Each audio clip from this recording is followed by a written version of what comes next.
The key pieces of equipment for doing a titration are a pipette to precisely measure out the solution to be titrated, and a burette to deliver the reagent solution to be added, which is called the titrant. Fill the burette with fresh reagent.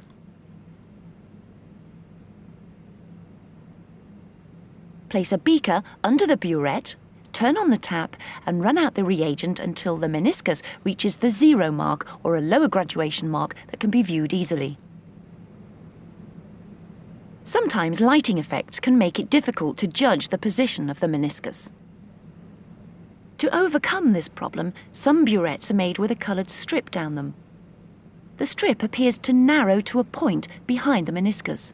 This gives a consistent and precise indication of the position of the meniscus.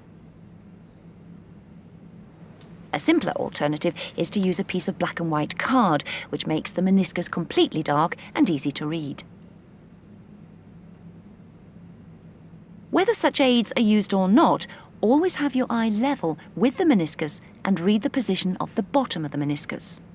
If the meniscus lies between calibration marks, estimate its position.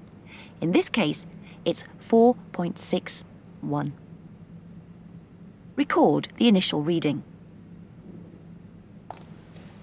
Touch the tip of the burette against the side of the waste beaker to remove any small drop of liquid that may be hanging there.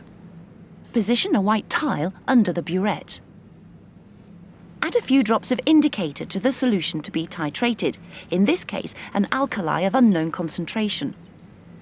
Methyl red is yellow in alkali and red in acid. Tilt the flask to position it so that the burette tip is well below the rim of the flask.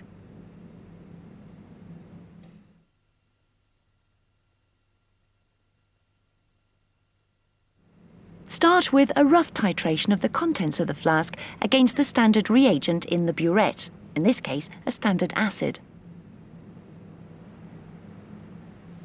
Grasp the burette tap with one hand so that your fingers go round the stem of the burette and support it. Gently swirl the contents of the flask using your other hand and add the solution from the burette in a steady stream. The local change to red, where the acid is concentrated, is easily observed against the white tile. As the titration proceeds, the red colour spreads out, giving warning of the approaching end point. Reduce the rate of addition, but in this trial run, don't waste time trying to determine the end point exactly. When the solution completely changes colour, stop titrating and record the new burette reading. Note the total amount of reagent solution added and prepare for a fresh, accurate titration.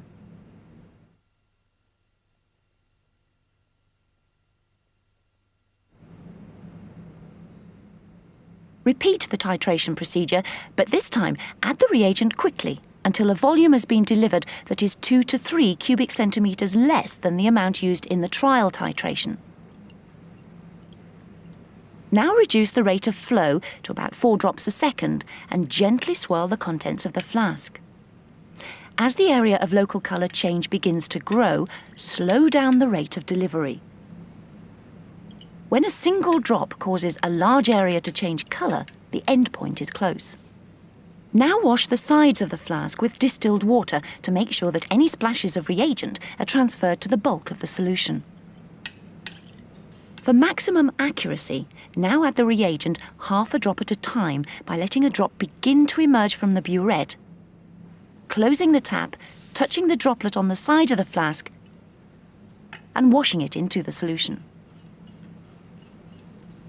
In this case, the end point is achieved when the red colour persists for 10 seconds. Most endpoints are stable, but some revert for a variety of reasons. In this situation, it is vital to complete each titration quickly. Find the position of the meniscus, keeping your eye level with it. Note the reading and record it. The titer is the difference between the final and initial readings, and so depends on the accuracy of both readings. Repeat the titration procedure as often as necessary to get 2 titers within 0.1 cubic centimetres. These can be averaged and used in your calculations.